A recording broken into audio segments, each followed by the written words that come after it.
The rain was relentless that morning, just like the headache pounding behind my eyes. Detective Miles Corbin, that's me.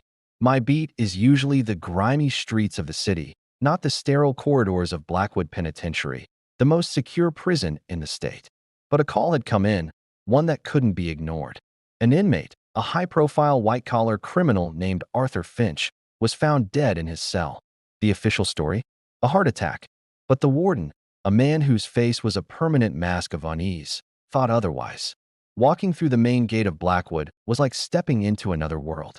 The air was thick with the scent of disinfectant and despair. Every clang of a metal door echoed like a final judgment. Warden Hemlock met me in his office. It was a surprisingly plush room, a stark contrast to the world outside his window. He handed me a thin file. Finch was a model inmate. Corbin, he said, his voice a low rumble. Kept to himself, followed the rules. The infirmary says his heart just gave out. I don't buy it. Not for a second. I opened the file. Arthur Finch, age 52, serving 10 years for a massive financial fraud scheme. The photo showed a man with sharp eyes and a smile that didn't quite reach them. A man who knew things. The coroner's preliminary report was attached. Cause of death, cardiac arrest. But a small, handwritten note at the bottom caught my eye. Minor contusion on the neck. Faint ligature marks. My headache immediately sharpened. This was no heart attack. My first stop was Finch's cell. Block C, the so-called VIP wing for nonviolent offenders. It was exactly as you'd imagine. A small bed, a toilet, a desk, all bolted to the floor. Everything was neat, almost obsessively so. I ran my gloved hand over the sparse surfaces. Underneath the thin mattress, I found it. A small, tightly folded piece of paper tucked into a tear in the fabric. It wasn't a note. It was a sequence of numbers. A code. Next, I needed to talk to the people who saw Finch last. His cell block neighbors were a rogues gallery of disgraced CEOs and clever con artists. The first was a man known only as the Professor, a former university lecturer in for forging historical documents. He was cagey. Arthur was a creature of habit. He told me, peering at me over his spectacles. Walked the yard at 7, ate at 8, read until lockdown. Like clockwork. But yesterday he missed his walk. Said he wasn't feeling well. The guards were even less helpful. They recited the official timeline with robotic precision. Lockdown at 10 p.m., lights out at 10:30. No incidents, no disturbances. But one of them, a rookie named Davies, seemed nervous. His eyes kept darting towards the security cameras. When I pressed him, he stammered. Nothing was out of the ordinary, detective. It was a quiet night. Just the usual. The usual. In a place like Blackwood, what did that even mean? I spent the next 2 days interviewing inmates and guards, going over security footage, and trying to crack Finch's code. It was a frustrating, circular dance. Everyone had an alibi. Every camera showed nothing but the monotonous routine of prison life. But the routine itself felt wrong. It was too perfect, too clean. It felt like a stage play, and I was the only one in the audience who didn't know the script. The breakthrough came from an unlikely source. The prison librarian, a quiet woman who had been there for 30 years. I asked her about Finch's reading habits. He was always reading financial journals, she said. But in the last few weeks, he switched. Started requesting old architectural blueprints of the prison. Blueprints? Why would he need those? I asked for the same files. As I unrolled the brittle, yellowed pages, I realized Finch wasn't planning an escape. He was looking for something inside the prison. That night, I went back to the code. The numbers. I cross-referenced them with the blueprints. They weren't coordinates in the traditional sense. They were a sequence, a path, maintenance tunnels, old ventilation shafts, forgotten storage rooms, a hidden network running beneath the perfect, polished floors of Blackwood. And the path ended directly under Warden Hemlock's office. Armed with this new knowledge, I confronted the nervous rookie, Davies. I didn't threaten him.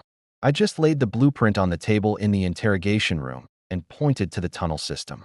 His carefully constructed composure shattered. He confessed that a select group of guards, under the warden's orders, were running a secret operation. They were using the hidden tunnels to move contraband. Not drugs or weapons, but something far more valuable: information. Finch, with his financial genius, had stumbled upon their scheme. He realized the prison was being used as a secure, untraceable hub for insider trading. Inmates with connections on the outside would pass information to Finch, who would then encode it. The guards would smuggle the coded messages out, and the warden would use them to manipulate the stock market, making a fortune. Finch had decided he wanted a bigger cut. He threatened to expose the whole thing. So, Warden Hemlock silenced him. It was simple, brutal, and effective. During the 10:30 lockdown, while the cameras were conveniently glitching, two guards entered Finch's cell. They used a thin wire to induce a fatal arrhythmia, a technique that would mimic a heart attack and leave almost no trace. The contusion on his neck was the only mistake they made. When I walked back into Warden Hemlock's office, the rain had stopped.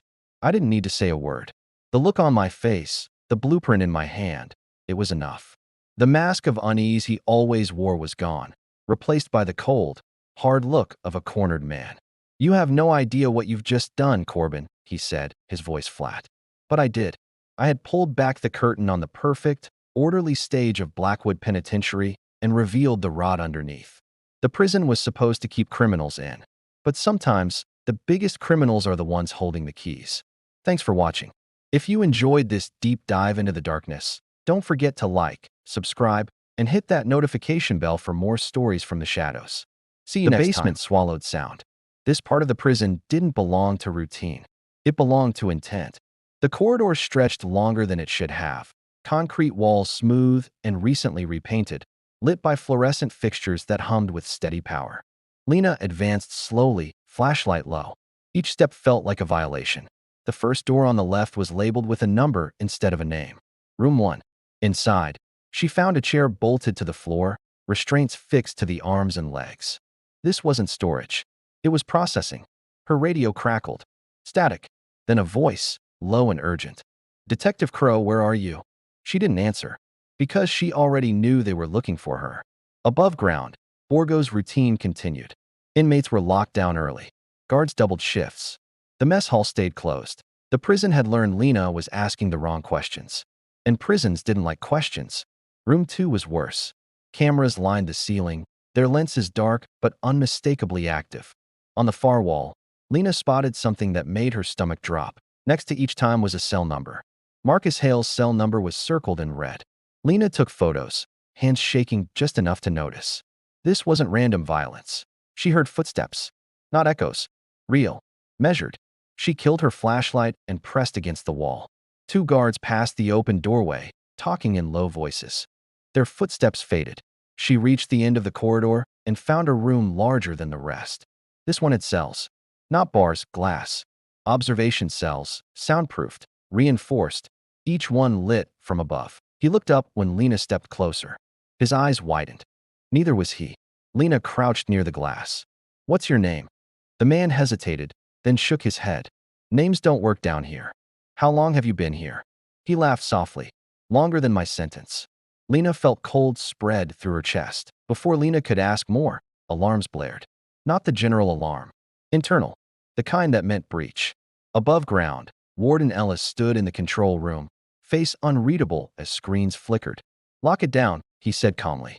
"Basement access?" an officer asked. Ellis nodded once. "Seal it." The lights in the basement dimmed, then turned red. Lena ran. Footsteps thundered behind her now, no longer careful. Doors. She burst into the corridor, heart hammering, mind racing. The keycard wouldn't save her twice. She needed proof, something physical. She ducked into a side room just as guards flooded the main hall. She grabbed the first one. Inmate transfer logs. Except the destinations weren't facilities. They were rooms. Dates matched grievance filings. Lena stuffed as many files as she could into her jacket. A hand grabbed her shoulder. She spun, elbow striking ribs, flashlight swinging hard. The guard stumbled back, stunned. "Sorry," she breathed and ran. She didn't make it to the door. "You really shouldn't be here," a voice said above her. Deputy Warden Cole. He knelt, calm, almost disappointed. "This is an order," Lena spat. "It's murder." Cole smiled to the guards. "Remove her." Lena woke up in an office chair. Her wrists were bound. Her head throbbed. Ellis stood across from her, hands folded neatly. "You've made a mess," he said. Ellis sighed. "And the others?" Lena pressed. 6. Lena laughed, sharp and humorless. "For years." They released her at dawn. Lena drove home numb, mind replaying everything she'd seen. Another prison story forgotten. 2 days later, an inmate named Samuel Ortiz was found hanging in Block D. She went back to the files she'd saved. Lena met with a former guard that night, a man who'd quit Borgo 5 years earlier and never looked back. Why? Lena asked. The guard's eyes darkened. Because broken people are predictable. As Lena dug deeper, the pattern widened. The routine wasn't just a schedule.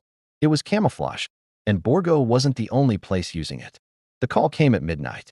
Unknown number. You're close, a voice whispered. Too close.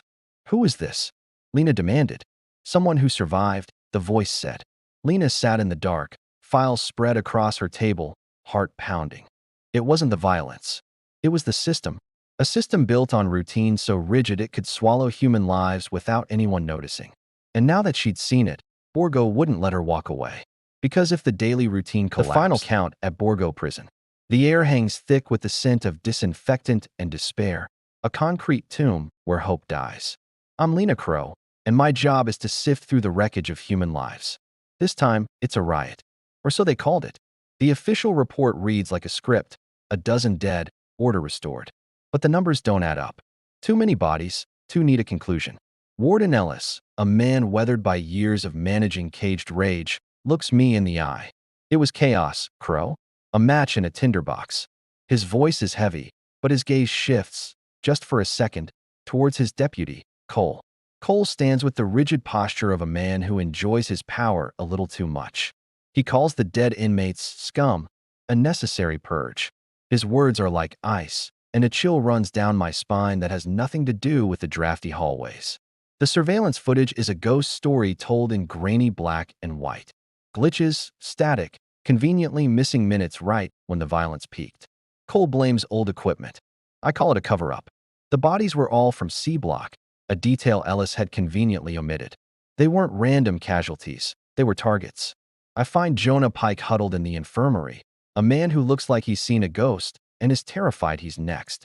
He's the only survivor from C Block. His voice is a whisper, raw with fear. It wasn't a riot, he says. It was an execution. He talks about the guards, led by Cole, moving with chilling precision. They weren't quelling a riot, they were hunting. Each name on their list was an inmate who'd been part of a class action lawsuit against a private security firm, OmniSecure, the same firm that designed Borgo's security system, the same firm Cole used to work for. Suddenly, it all clicks. This wasn't about prison justice. It was corporate cleanup, silencing witnesses before they could testify. I confront Ellis with the evidence. The lawsuit, Cole's connection to OmniSecure. The truth hits him like a physical blow. The man crumbles, his authority a hollow shell. He knew. He suspected, but he was too afraid of Cole, of OmniSecure, to act. They have eyes everywhere, he murmurs, defeated. Just then, the alarm blares. Another lockdown. This time, it's not a drill. Cole's voice crackles over the PA system, announcing a full-scale lockdown. He's making his move, sealing the exits, trapping me inside with the evidence and a killer. My heart pounds against my ribs. This is no longer an investigation. It's a fight for survival. Ellis and I race against the clock, using his old access codes to navigate the prison's labyrinthine corridors. We need to get the evidence out. Pike's testimony is on a recorder in my pocket. We reach the server room, the digital heart of the prison. We find what we're looking for, the unedited footage. It's all there. Cole, his team, the cold-blooded executions. I start the upload. The progress bar crawls. Each percentage point is a lifetime. Suddenly, the door splinters. Cole and his guards are here. Game over, Crow. He sneers, his face a mask of triumph. Ellis steps forward, a final act of defiance from a broken man. It's over for you, Cole. The distraction buys me seconds. The upload hits 100%. The evidence is out. What happens next is a blur of violence. In the chaos, I manage to escape, leaving Ellis to his fate. I make it out, but the victory feels hollow. The story breaks. OmniSecure is exposed, and Cole is arrested. It seems like justice. But then, a few weeks later, a file lands on my desk. It's an internal memo from a shadowy government contractor. It refers to the Borgo incident not as a disaster, but as Operation Final Count. It was a test, a successful one. My blood runs cold. Borgo wasn't the end. It was the beginning. A trial run for a new, efficient method of population control sanctioned from the shadows. They're planning to implement this model in other facilities. They're still out there, watching, planning their next final count. And now, they know who I am. The fight isn't over. It's just getting started.